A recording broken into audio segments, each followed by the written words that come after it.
والصلاة والسلام على سيد الأنبياء والمرسلين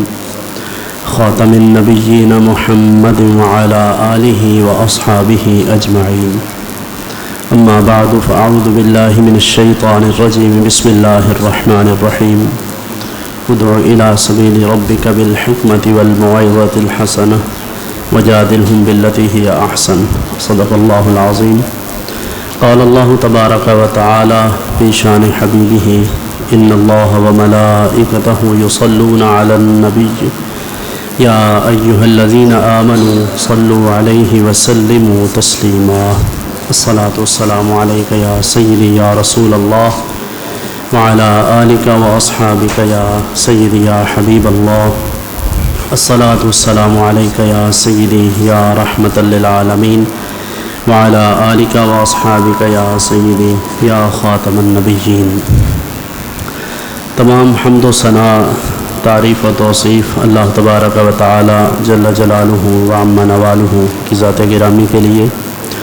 اور بے حد و بے حساب درود و سلام حضور پرنور سید العالمین خاتم النبیین جناب محمد مصطفیٰ صلی اللہ علیہ وآلہ واصحابہ وبارک وسلم کے حضور ناز میں عرض کرنے کے بعد، نہایت ہی واجب الاحترام صدر مجلس ھذا حضرت علامہ پروفیسر ڈاکٹر نور احمد شاہتاز صاحب زید مجدہم اور دیگر معزز علماء کرام، آج کی یہ بابرکت علمی اور فکری ایک مشاورتی جو مجلس یا اجلاس ہے، جس کا اہتمام کیونکہ ڈاکٹر صاحب نے کیا ہے، حق تعالی جل شانہ ڈاکٹر صاحب کو اور ان کی پوری ٹیم کو اس پر اجر عظیم عطا فرمائے اور ہم سب کی اس میں شرکت اپنی بارگاہ میں مقبول فرمائے۔ اس حوالے سے سوشل میڈیا پر، کیونکہ آپ بھی جانتے ہیں کہ ڈاکٹر صاحب نے کافی دنوں سے یہ ایک تحریک شروع کر رکھی ہے، تو وہاں ہمارے دوست برطانیہ میں بھی جو ہیں، میں ان دنوں ادھر ہی تھا، تو انہوں نے مجھے بتایا، کچھ میں نے خود بھی دیکھا، ڈاکٹر صاحب سے ویسے بھی رابطہ رہتا ہے، تو یہ سب سے پہلے تو یہ لائق تحسین اور یہ باقاعدہ ایک قابل تقلید عمل ہے، چونکہ ہمارے جو ائمہ خطباء کرام ہیں اور داعیان دین ہیں، ان کی ایک آپس میں کوآرڈینیشن اور ان کی مشاورت اور پھر اس کے بعد کسی اچھی ڈائریکشن کا متعین ہو جانا، یہ بہت خوش آئند ہے۔ ظاہر ہے ابتداءً چند لوگ ہوں گے، پھر 2-3-4 مجالس کے بعد اس میں مزید اضافہ ہوگا، تو یہ چیزیں آہستہ آہستہ مزید بہتری کی طرف جائیں گی، اور اس میں عوام الناس کو بھی بعض اوقات اس حوالے سے فائدہ ہو جاتا ہے کہ جو لٹریچر یا جو چیزیں منظر عام پر آتی ہیں تو اس سے عوام بھی استفادہ کرتے ہیں۔ اس لیے یہ نہایت ہی بابرکت کام ہے۔ میں دعا گو ہوں کہ اللہ تعالیٰ اسے جاری و ساری رکھے اور آپ کی توفیقات خیر میں اضافہ فرمائے۔ سورہ نحل کی آیت نمبر 125 میں نے تلاوت کی ہے، اس کا ایک حصہ جو آپ بہتر سمجھتے ہیں کہ داعیان دین کے لیے اور واعظین کے لیے، علماء و خطباء کے لیے یہ ایک راہ عمل متعین کرتی ہے کہ حق تعالی جل شانہ نے ارشاد فرمایا کہ تم اللہ کی راہ کی طرف لوگوں کو بڑی حکمت سے اور موعظہ حسنہ سے بلاؤ۔ حکمت کا معنی یہ ہے کہ آپ چیزوں کے جو عواقب اور نتائج ہیں، ان کے جو کانسیکوینسز ہیں، ان سے پیشگی آپ کو اطلاع ہو، یعنی ان پر آپ مطلع ہوں، اور آپ یہ جانتے ہوں کہ یہ کام جو میں کرنے جا رہا ہوں یا جو بات میں کہہ رہا ہوں، اس کے نتائج کیا ہوں گے۔ اور اسی سبب سے علماء کرام جب اس چیز کو پیشگی محسوس کر کے وقت کی نبض پر ہاتھ رکھتے ہوئے، وقت کے تقاضوں کو سمجھتے ہوئے کوئی بات زیر بحث لاتے ہیں، تو یقیناً اس کے نتائج اگر اچھے ہیں تو پھر اس کا فائدہ ہوگا، اور اگر اس کے نتائج اچھے نہیں ہیں تو یقیناً وہ چیز نقصان کا باعث ہو سکتی ہے۔ داعیان دین کے لیے جو سب سے اہم چیز ہے وہ لوگوں کی نفسیات ہیں۔ ڈاکٹر صاحب نے اپنے مختلف جو فیس بک کے وہ شذرات ہیں ان میں یہ چیز واضح کی ہے کہ ہماری مساجد میں لوگوں کے کم آنے کی یا دیر سے آنے کی وجوہات کیا ہیں، اور یہ مسئلہ کوئی کراچی یا اس کے مضافات کا نہیں ہے، یہ تقریباً پوری دنیا میں ہے۔ عرب دنیا میں تھوڑا مختلف ہے، وہاں کا ماحول مختلف ہے، لیکن یورپ میں اور ہمارے سب کانٹیننٹ میں یہ تقریباً ایک جیسے کرائسس ہیں۔ تھوڑا بہت فرق ہو سکتا ہے لیکن مجموعی طور پر، اور اس میں بھی خاص طور پر اہل سنت و جماعت اہل سنت و جماعت کے جو حلقے ہیں ان میں یہ چیزیں کافی زیادہ ہمیں دیکھنے کو ملتی ہیں، اور اس کے بھی کئی اسباب و محرکات ہیں، کیونکہ ہمارے ہاں شعبہ جات زیادہ ہیں، اور پھر اس میں جیسے آپ جانتے ہیں نعت خوانی ایک الگ شعبہ ہے، پیری مریدی الگ شعبہ ہے، یعنی الگ الگ بنا دیا گیا ہے ہر چیز کو۔ اسی طرح خطابت اور یہ امامت وغیرہ پھر مدارس ہیں، تو جب مختلف حلقات سے، مختلف طبقات سے یا مختلف مشارب سے لوگ جڑتے ہیں تو ہر ایک کی اپنی ڈائریکشن ہے، اس کے سبب یہ جو تھوڑی سی ہمیں تفریق نظر آتی ہے وہ پھر آہستہ آہستہ جب بڑھتی ہے تو اس کا نقصانات پھر ساری کمیونٹی کو برداشت کرنا پڑتے ہیں۔ تو اس میں ایک سبب یہ بھی ہے کہ ظاہر ہے مختلف طبقات میں تقسیم ہوتے ہیں لوگ، اور ہر ایک کی اپنی ڈائریکشن ہونے کے سبب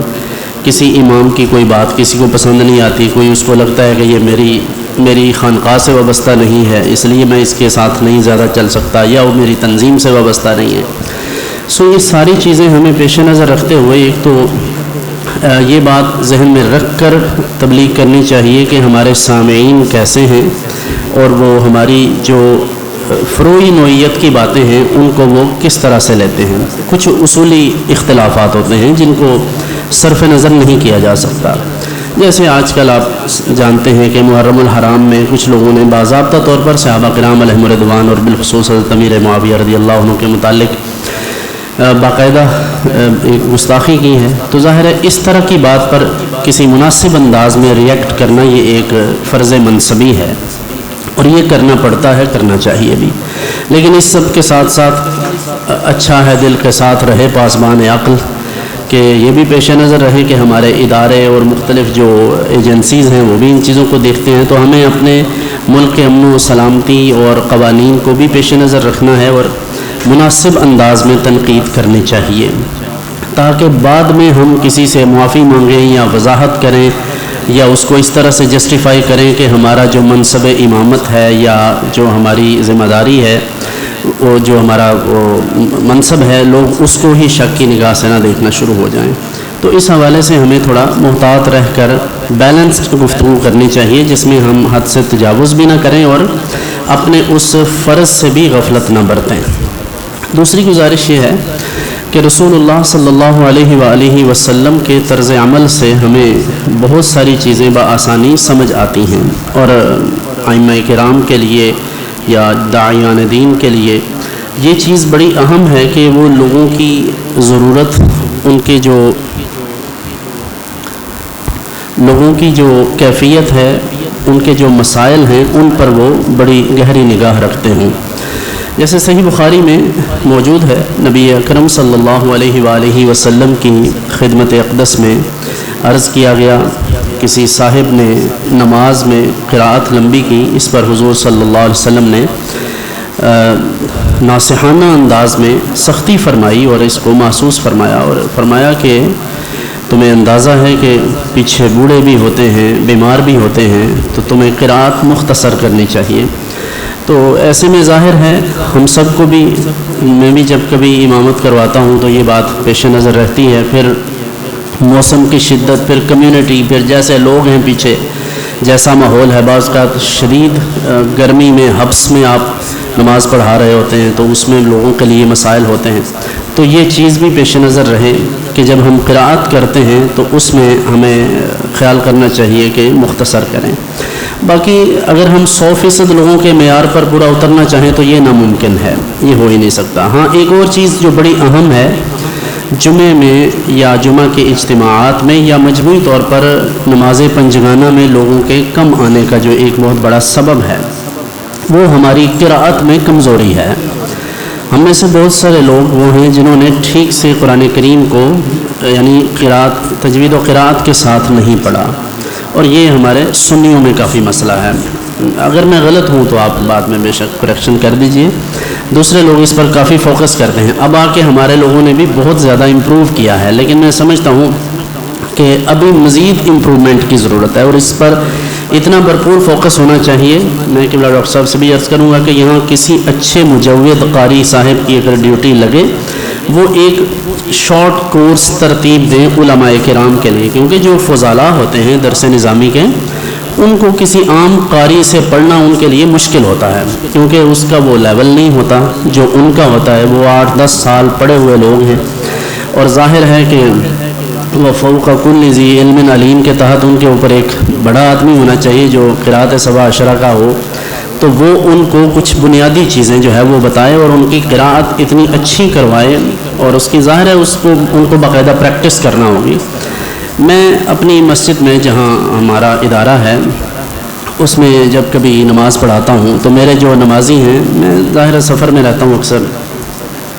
ان میں 2-4 لوگ تھے جو دیوبندی حضرات کے پیچھے جاتے تھے، تو شروع میں تو ہمارے پاس نہیں آتے تھے، آہستہ آہستہ وہ جب آنا شروع ہوئے تو اب جب کبھی میں وہاں ہوتا ہوں تو وہ مجھے پھر کہتے ہیں بعد میں نماز کے بعد کہتے ہیں کہ ہم بیٹھتے ہیں تھوڑا سا قرآن پڑھ دیں آپ۔ تو جب لوگوں کا یہ ذوق بننا شروع ہو جائے کہ وہ آپ سے یہ کہے کہ ہم نے آپ سے قرآن سننا ہے، تو اس کا مطلب یہ بھی ایک بنیادی سبب ہے لوگوں کا مسجد کی طرف رجحان ہونے کا، تو اس پر بھی فوکس کرنے کی ضرورت ہے۔ دوسری چیز یہ ہے کہ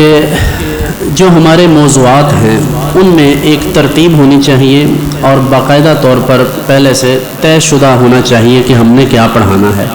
بعض اوقات کوئی واقعہ، کوئی حادثہ، کوئی ایسی چیز ہو جاتی ہے، اس حوالے سے اچانک موضوع تبدیل کرنا یہ ایک اور بات ہے، لیکن اصولی طور پر ہمارے جو علماء ہیں انہیں چاہیے کہ جب گفتگو کرنی ہو، مثلا جمعہ ہے یا کوئی بھی پروگرام ہے، تو اس سے 1-2 روز قبل اپنی گفتگو کا تعین کر کے اس کے پوائنٹس لکھ لیں، باقاعدہ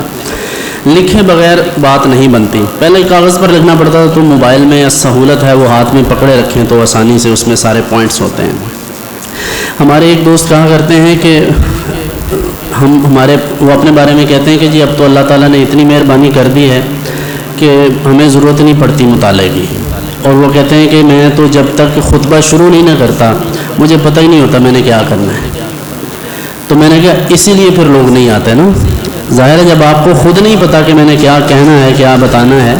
تو پھر لوگوں کو کیسے پتہ چلے گا؟ تو ایسے ادھر ادھر کی ہانکنے کی بجائے پہلے باقاعدہ طور پر اپنے اس موضوع کو تیار کریں۔ پھر اس میں ایک اور چیز بڑی اہم ہے، ہم جب بھی کوئی کام کرتے ہیں تو مقابلے میں کرنے کی کوشش کرتے ہیں، بعض اوقات ریاکشن کے طور پر کام کرنے کی کوشش کرتے ہیں۔ میری یہ دستبستہ گزارش ہے، طالب علمانہ سی رائے ہے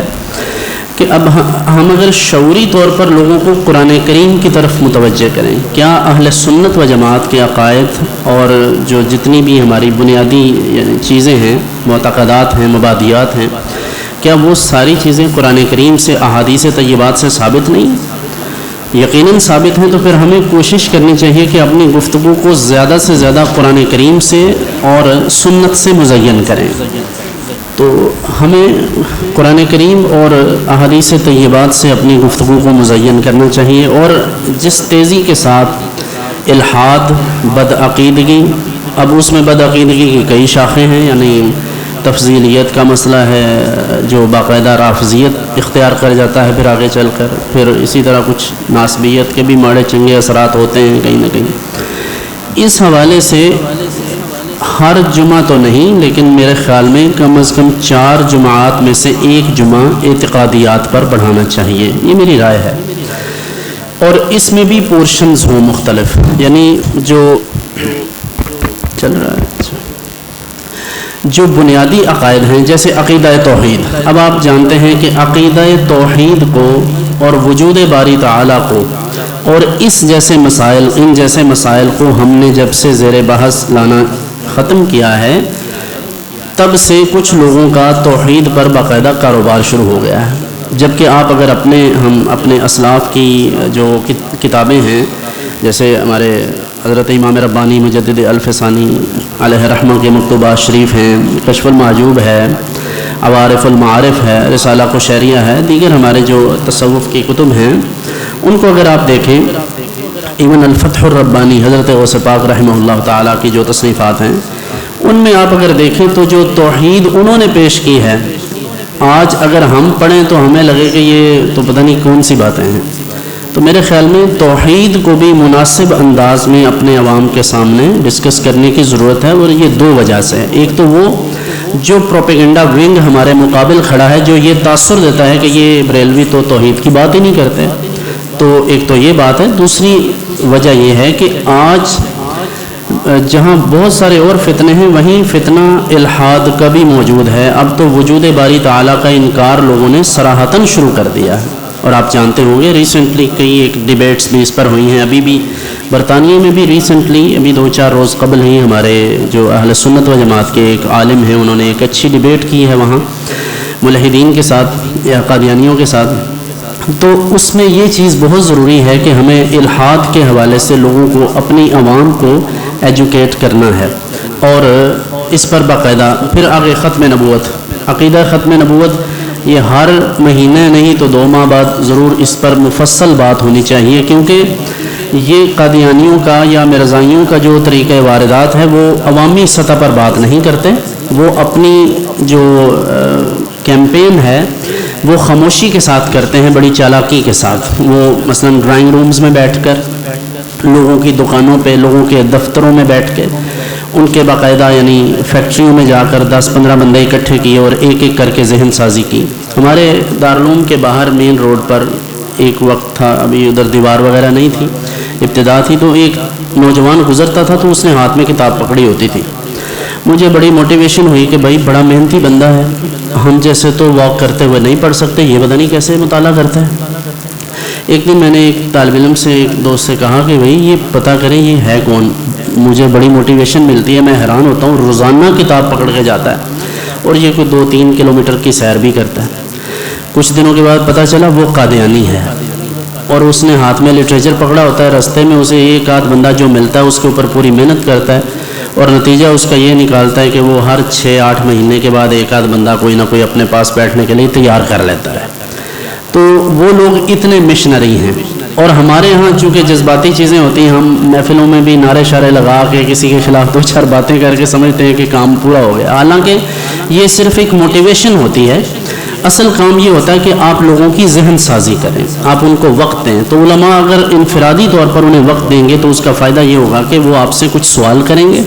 پھر ان کو کچھ نہ کچھ تسلی تشفی ہو جائے گی. اسی طرح ائمہ کرام کے لیے ایک اور چیز بڑی اہم ہے. ہم جب لوگوں سے گفتگو کرتے ہیں، خطاب کرتے ہیں، اس کی نوعیت کچھ اور ہوتی ہے. وہاں ہم ایکیڈیمکس اور تمام، جیسے باقاعدہ کسی کا کلمہ کفر ہے یا کسی کی شخصی تکفیر کا مسئلہ ہے یا اس طرح کی کوئی ٹیکنیکلٹیز ہیں،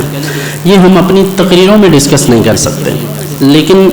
جب ہم عوام الناس کے ساتھ یا ان میں خاص جو لوگ ہیں ان کے ساتھ نجی مجالس میں بیٹھتے ہیں، وہاں ہم انہیں ایک ایک چیز کو ایڈریس کر سکتے ہیں اور تفصیل کے ساتھ ان کے سوالات بھی لے سکتے ہیں. دوسری چیز ایک اور بڑی اہم ہے، مساجد میں مجموعی طور پر نمازیوں کی تعداد کے کم ہونے کا ایک سبب یہ بھی ہے کہ ہمارے ائمہ کرام یا جو ہمارے خطباء کرام ہیں، وہ اگر وائز وہ جو اپنے مقتدی ہیں، سامعین ہیں، ان کو انفرادی طور پر دعوت و تبلیغ کی غرض سے انہیں کچھ وقت دیا کریں. مثلا دکان پہ جا کے، دفتر میں جا کر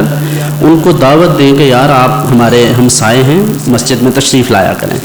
اسی بہانے 2-4-10 منٹ کسی کی دکان پہ بیٹھ گئے، دعائے خیر بھی کر دی، اور وہاں جو 2-4 بندے موجود ہیں انہیں آپ باقاعدہ طور پر دعوت بھی دے سکتے ہیں نماز وغیرہ کی. یہ بھی ایک بہت اچھا سورس ہے لوگوں کو قریب کرنے کا. پھر ایک اور چیز جس میں بہت اعتدال کی ضرورت ہے کہ ہمیں کسی کی بھی سیاسی یا مذہبی مخالفت میں یا حمایت میں حد سے تجاوز نہیں کرنا چاہیے. ہم اگر کسی کی سیاسی فیور کرتے ہوں، جیسے ہماری کئی سیاسی جماعتیں ہیں، تو بڑے اعتدال کے ساتھ، بڑے تدبیر کے ساتھ ان کی حمایت کریں. اور اگر کسی کی مخالفت کریں سیاسی طور پر یا مسلکی طور پر بھی، تو اس میں بھی میں نے عرض کیا ہے تھوڑی سی احتیاط کی ضرورت ہے، کیونکہ ہمارے سامعین سارے ہم جیسے متصلب عقائد کے بندے نہیں ہوتے. ان میں کچھ لوگوں کو یہ چیزیں ہضم ہی نہیں ہوتی، وہ بعد میں جا کے ہماری مشہوری دیتے ہیں، جی مولوی صاحب فلاں کے خلاف بھی بات کرتے ہیں، فلاں کے بھی. لیکن جہاں احقاق حق اور ابطال باطل کا معاملہ ہے وہاں یہ باتیں کرنا ہوں گی، مگر وہی بات ہے کہ بڑی احتیاط کے ساتھ، تاکہ بعد میں اس کے کانسیکوینسز آپ کو اس صورت میں نہ بھگتنے پڑیں کہ آپ نظر ہی نہ آئیں کہ کہاں چلے گئے ہیں. تو یہ ساری چیزیں ہمیں پیش نظر رکھتی ہیں. تو اسی طرح ہمارے جو پیران عظام ہیں، یہ بھی جملہ معترضہ کے طور پہ بیچ میں سمجھ لیں. دیکھیں میں یہ کھلے عام لوگوں کو یہ بات کہتا ہوں، اس پر ہمارے کچھ حضرات ناراض بھی ہوتے ہیں. ہمارے علماء کی ایک بہت بڑی غلطی یہ ہے کہ جب یہ کسی پیر کو ماننے پہ آ جاتے ہیں تو اسے ہی وقت کا غوث اعظم قرار دے دیتے ہیں، اور جب اس کے انکار پر اترتے ہیں تو پھر یزید سے کم نہیں سمجھتے. تو کسی نے کہا تھا کہ دوستی جب کسی سے کی جائے دشمنی کی بھی رائے لی جائے. تو اگر کسی سے آپ کی قربت ہے، اس سے تعلق ہے، تو ایک مناسب سا تعلق رکھیں. پہلے آنکھیں بند کر کے اس کے پیچھے چل پڑتے ہیں، کہتے ہیں یہی امت کا نجات دہندہ ہے. بعد میں وہی پیر صاحب کوئی ایسی ہانکتے ہیں، ایسی کوئی بات کر دیتے ہیں، کوئی ایسی حرکت، کوئی بدعقیدگی یا کچھ بھی،